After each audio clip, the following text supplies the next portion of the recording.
Мадаминов Мурадыл Ганиевич'te. Даярдаnsın İsmanov Самат Жексеналиевич. Рахмат, Нурбек Өмірбекович, саламатсыздар, урматтуу депутаттар. Мен айта турган сөзім акыркы октябрдан берки окуялардан кийинки маселелер боюнча кайрылгым келип турат. Бул жерде президенттин өкүлү Анарбек Баратович, өкмөттүн өкүлү сиздерге кайрылгым келет. Мына 3 революция болду.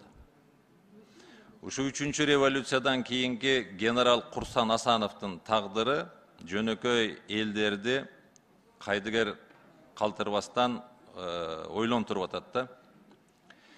Эми ошол күндөрү генералдар, МВД'нын башчысы, СНБ'нын башчысы, генеральный прокурор, даже президент Жээнбеков качып кетти.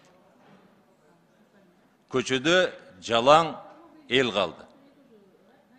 Ошол элди милицияны көчөгө алып чыгып, келгиле, бирге тартипти орнотолу деген кишини камап койдуңар. Курсан Асанов мамлекеттен кача турган жигит эмес. Ал эл үчүн ошол Ош окуялысы болобу, тарыхын карасаңар, дайым кай жерде болсо эл тарапта болгон жигитти алып кирип койдуңар.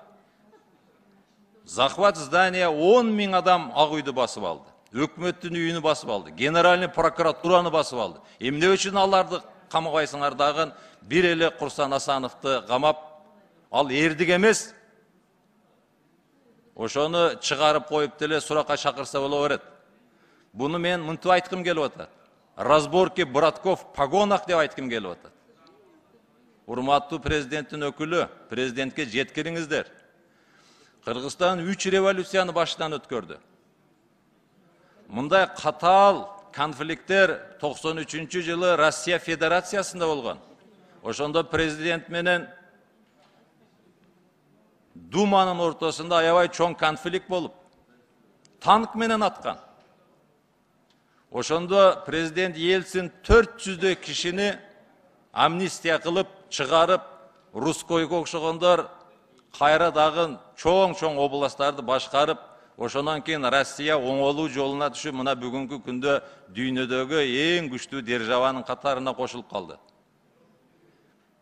Азыркы президентке жеткирип, айкөлдүгүнү көрсөтүп, саясий жаатта отургандарды бошотуп, бирок таможняда коррупция ууру жасап, мамлекеттик устойду бузгандарга статьяны организованный преступный группировка в сфере экономики дегенге өзгөртүш керек.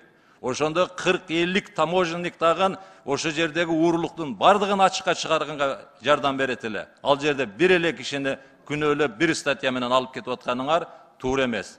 Ошон үчүн президентке жеткирип, бир мамлекет